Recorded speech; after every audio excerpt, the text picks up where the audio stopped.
واقعا نمیدونم چی کار کنم. من چی کار کنم؟ کجا برم؟ خدایا یه راهی نشونم بده.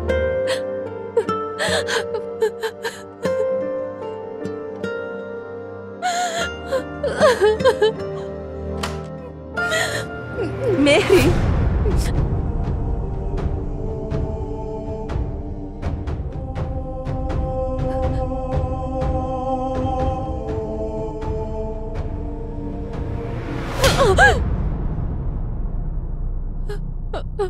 مامان، شما دارین چی کار میکنی؟ آبروی منو بردی. اون وقت از من میپرسی چی کار میکنم؟ اون حرفایی که خالت زنگ زد و به هم گفت راسته یا دروغ؟ راستشو بگو. مامان باور کنید من تقصیری ندارم. اون عکس‌ها رو من پخش نکردم. ما به انتخاب خودت تو رو نامزد کردی. همه چیز با خوشحالی و رضایت خودت بود. پس تو چرا این کارو کردی؟ قبلش فکر نکردی که آبروی ما رو به باد میدی؟ فکر نکردی؟ مامان به خدا من تقصیری ندارم. اون عکس‌ها رو که تقصیر ماست. تقصیر ماست. داره بهت اعتماد کردیم. اعتماد کردیم و آزادت گذاشتیم. هر کاری دلت خواست کردی. حتی با آبروی ما هم بازی کردی. مامان من هیچ کاری نکردم. اون عکس‌ها رو برای غریبه نفرستادم، برای عدنان فرستاده بودم. تو اون عکسای مزخرف رو برای عدنان فرستادی؟ آره؟ چرا؟ آخه کی بهت گفته بود که اون غریبه نیست؟ اون عکس‌ها چطور به دست مردم رسید؟ من هیچی نمیدونم. چند روز قبل گوشی عدنان دزدیده شده بود. ممکنه اونا این کارو کرده باشن. من از شما دوتا توقع نداشتم. تقصیر تو باشه یا نه، ولی اون کارت اشتباه بوده. که تاوانشو الان هممون میدیم. نه بابات میتونه سرشو بلند کنه و تو چشم کسی نگاه کنه، نه من میتونم.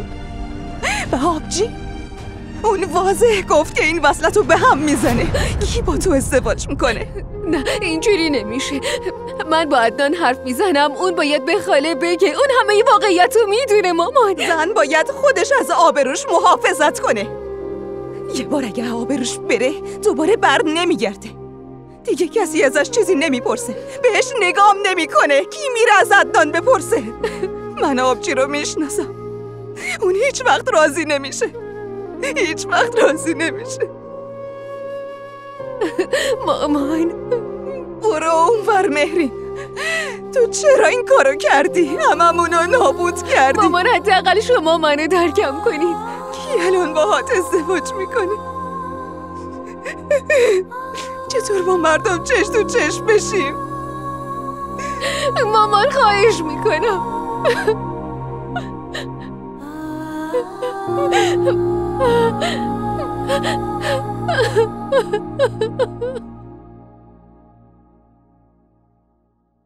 تو خودتو حبس کردی و داری قصه میخوری؟ پسرم اون دختر بدکاره است، اونو فراموشش کن. مامان به اون نگیم بدکاره. من میدونم اون اینطوری نیست. این ماجرا همش تقصیر منه. مهرین بی تقصیره. تقصیر تو؟ چطور میتونه تقصیر تو باشه؟ مهرین اون عکس‌ها رو به گفته من برام فرستاد. منم فراموش کردم حذفشون کنم و گوشیمم دزدیده شد. ببین تو از اون طرفداری نکن، فهمیدی؟ اون دیگه عروس من نمیشه. من به فرحت زنگ زدم و این نامزدی رو به هم زدم. من دیگه تصمیممو عوض نمی کنم و این حرفمو آویزه گوشت کن، فهمیدی؟ مامان لطفاً فقط یه لحظه به تصمیمتون فکر کنین. اون خواهرزاده شمام هستم. من ضمانت سر و سامون دادن زندگی اونو نکردم و این برام جای خجالته که اون خواهرزادمه و تو میگی من اونو عروس کنم؟ حتی اگه بمیرمم اجازه نمیدم با اون دختری بدکاره ازدواج کنی، فهمیدی؟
الان که آبروی من پیش حالم معدم رفته، شاید تو بتونی راحت بخوابی. میدونی چیه؟ خاله به مامان گفته که این وصلت دیگه تمومه. حتی با این که از بچگی منو میشناسه بازم بهم فرصت نداد تا از خودم دفاع کنم. ببین منم خیلی تلاش کردم به مامانم بفهمونم، اما تو خیلی خوب میدونی که اون همون افکار قدیمی رو داره. اون نمیخواد یه دختر بدنام عروسش بشه. دختر بدنام؟ اینو تو داری میگی؟ تو چطوری میتونی همچین حرفی بزنی عدنان؟ تو خیلی خوب میدونی که این قضیه تقصیر کی بوده. من به خاطر کی این عکس‌ها رو گرفتم؟ بگو. فقط به خاطر تو عدنان، فقط به خاطر تو هم با اونا هم دست میشی و تنها میذاری؟ مهرین تو خیلی خوب میدونی من نمیتونم باهاش مخالفت کنم. واقعیت اینه که منم با مامانم هم نظرم. تو هم؟ وقتی همه مردم بهم تهمت زدن و راجبم حرفای بد و بیرا گفتن انقدر اذیت نشدم، ولی این حرفای امشبت از مرگ برام بدتر بود. تو میدونی چیه؟ خوب شد این اتفاق برام افتاد.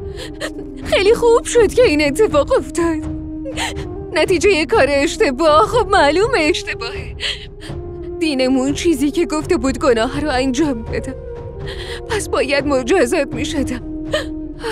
اما این مجازات خیلی سنگینه، خیلی سنگینه. این خیلی سنگینه. ببین مهری، برای تو بهتره که هم این اتفاق رو فراموش کنی و هم منو. از این به بعد من و تو دیگه هیچ نسبتی نداریم. من دیگه بهت اعتمادی ندارم، چون اگه تو اینجور عکس‌ها رو برای من فرستادی پس میتونی واسه هر کسی بفرستی.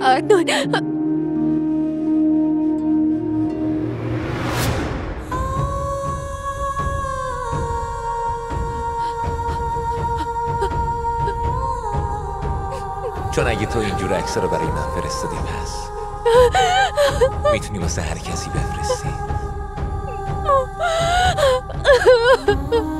چون اگه تو اینجور عکس‌ها رو برای من فرستادی پس میتونی واسه هر کسی بفرستی. به این دختره بگو قیافشم نمیخوام ببینم. اینجور دخترها کاش وقته به دنیا اومدن میمردن. آبروی خودتو ما رو یه جا از بین بردی. حالا برای خواهرتم تو این خونه خواستگار نمیاد.